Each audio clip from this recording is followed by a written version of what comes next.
Hi, this is Ike from Groovy Entertainment. Today we got another book to read for you. Today's book is Elf in the Attic for 1989. So let's get started.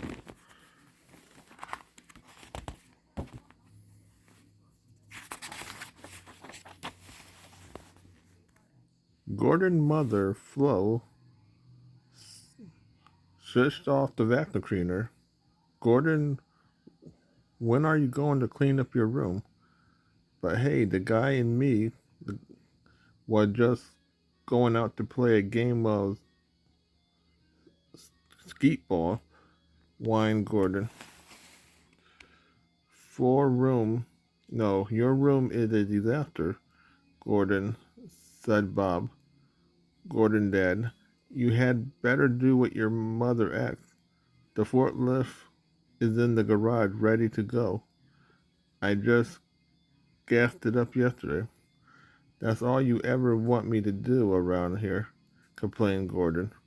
Clean your room, comb your fur, brush your toes. I get nothing but a bruise. With that, Gordon stomped up the stairs and decided to head for the attic, where his parents couldn't find him, and he couldn't hear any more orders. Gordon's mother sighed as she watched Gordon leave the room in a huff. Then she started up the vacuum again. Gordon's dad turned up the TV.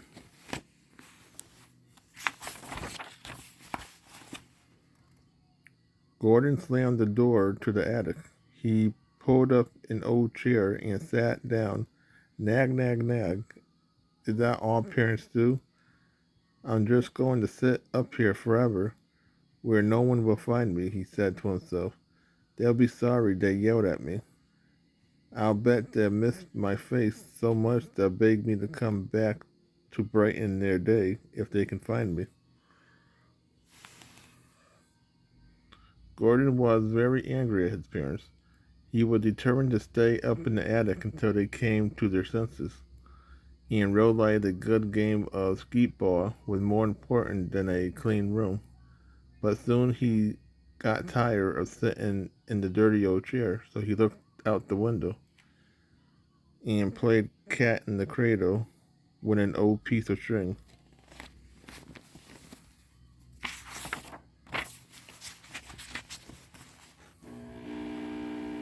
And looked at his watch. Their time is up. Say, I got a great idea. I'll join a union and go on strike. Let me see. Would that be the overwork and underpaid slave union local 937? Wait. Gordon mumbled as he went over to the attic door. He tried to open the door, but the knob wouldn't turn. Well, this is embarrassing, said Gordon. This wouldn't happen to a teamster. Help, help, he yelled. Someone let me out of here. But nobody downstairs could hear him.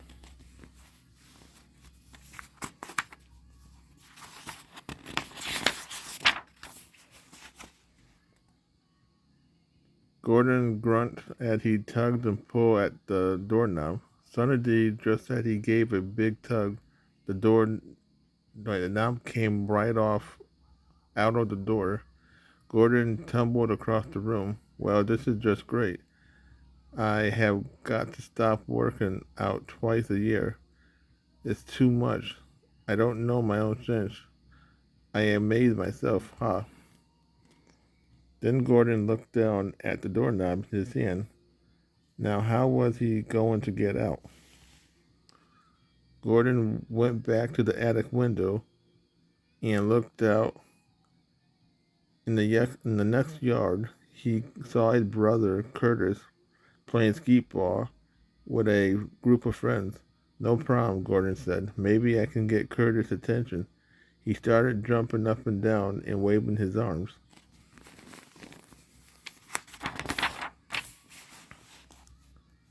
Just then, Curtis happened to look up. Hey, get a load of that crazy Gordo, Curtis said to his friends. What he doing up there? Exercising? I thought he only did that twice a year. But it's about time he started.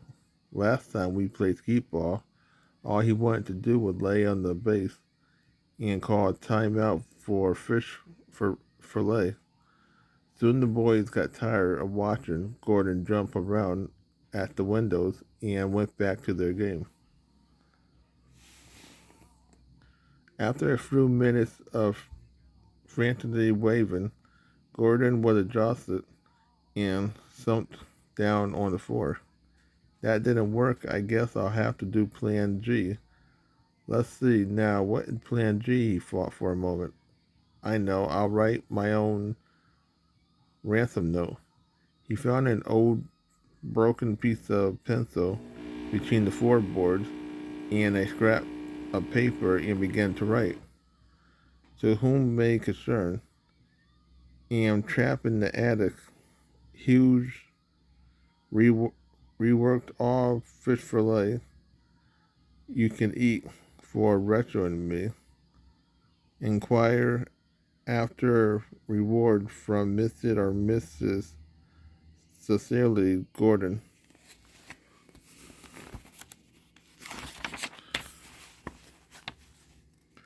Now I have got to get the window open so I can throw the note out where someone can find it. Come on, Gordo. You can put the indestructible hawk to shame, he said to himself as he tried to open the window. He groaned. Just then, Curtis and his friend happened to glance up at the window. Again, that's a strange way to practice weightlifting. Leave it to Gordon, Curtis mumbled as he turned back to the game. It's no use, pant Gordon. It's painted shut. I'll never going to get out of here, and it's all my parents' fault. He wailed as he leaned against an old trunk. Gordon started to look around for something else that might help him break out of the attic. Hey, maybe there's something in this old trunk I could use. He lifted the lid and looked inside. My baby pictures and my favorite kitty rattle. Hey, this is neat. Gordon held up a photo and glared at its lovely. Have you ever seen such an adorable kid? I should have been in diapers, Dad.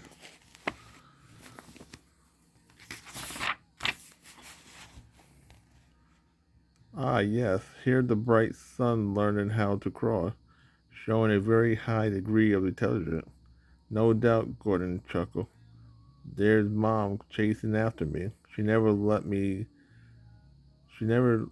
just go, he said. I remember the time I decided to swing on the refrigerator door. How was I supposed to know it would tip over so easily? Boy, did she get upset. By now, Curtis and his friend next door had decided it was more fun to watch Gordon antics than it was to lose a game of skeet ball. Now what's he doing? Cried Curtis.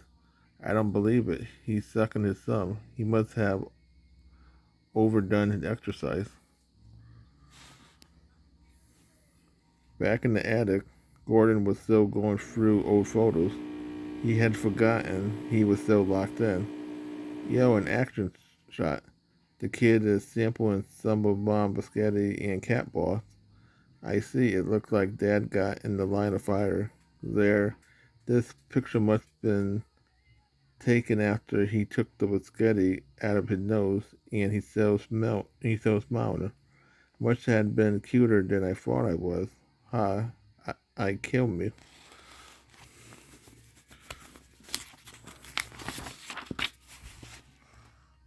Gordon reached into the trunk and pulled out a musty old groomer costume and started to try it on. Ha, I remember Dad dressing up every year at a geeky groomer when he thought we was asleep. He slipped he slipped foam rubbers under our pillows. I always knew it was Dad in the outfit, but I didn't tell. I didn't want to hurt his feelings. I guess it was kind of a mean thought when I dropped a few friends from my ant farm down in his groomer chute. Boy, did he jump around. Hey, kids, look at Gordon now. He dressed up as a groomer in the middle of May, shouted Curtis, and he peeled up at the attic window. He must be losing his marbles. Hey, let's play a trick on him and call Waldorf historian and get them to send over a truck to pick him up.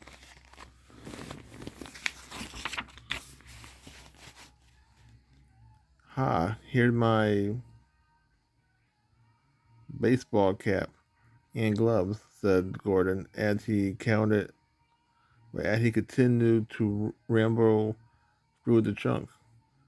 I could really smack that fish head when I was in my prime, but Mom and Dad sure hate it when I smashed it through Patrick heads around the house for emergency. Something about the aroma I recalled. Ha. Mom and Dad attended every one of my games, even when there was something good on TV. They were there cheering me on. When I hit my big home run to win the champion baseball game of the century, meanwhile Curtis and his friend was already on the telephone. Be careful when you come up to pick him. Be careful when you come to pick him up, Curtis said to the dispatcher from the War Dart Syrian. He's armed and dangerous with a baseball bat. Then they all laughed. It was going to be great fun to see how Gordon would try to explain why he was wearing all these crazy outfits.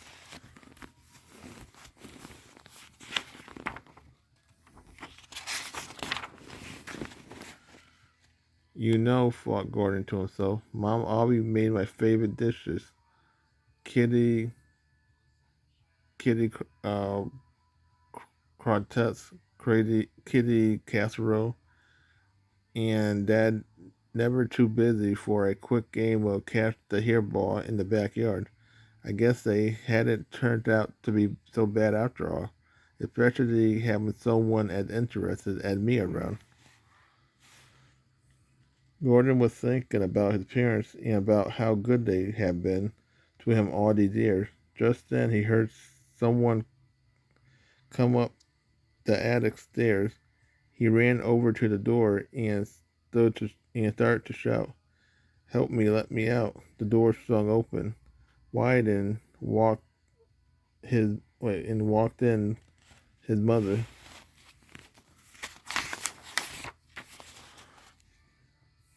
"Oh, here you are, Gordon. I would worry about you," said his mother, with a shocked look as she glazed at the curious outfit her son was wearing. "I wonder where you had gone to." And I got the strangest phone call from the War Dart Hungarian. They asked if I had a pickup. I said no, but maybe I should call them back. Why are you wearing all these crazy clothes? Are you feeling okay? Hey, I'm okay, no problem, Mom, replied Gordon. I want to apologize for stomping off like that. I really been glad to clean up my room. Maybe Dad can help me start up the forklift. Gordon gave his mom a hug. So tell me, Mom, said Gordon, as they walked down the stairs together. What is it like to have an adorable kid like me? I'm just a forklift driver, guy, trying to clean my room so I can see. Now, just where I put that glass of slug juice, because it's starting to smell and it's killing me. So that was Elf in the Attic from 1989. So if you like, subscribe, share, and comment, and have a groovy day. We have another video coming out real soon.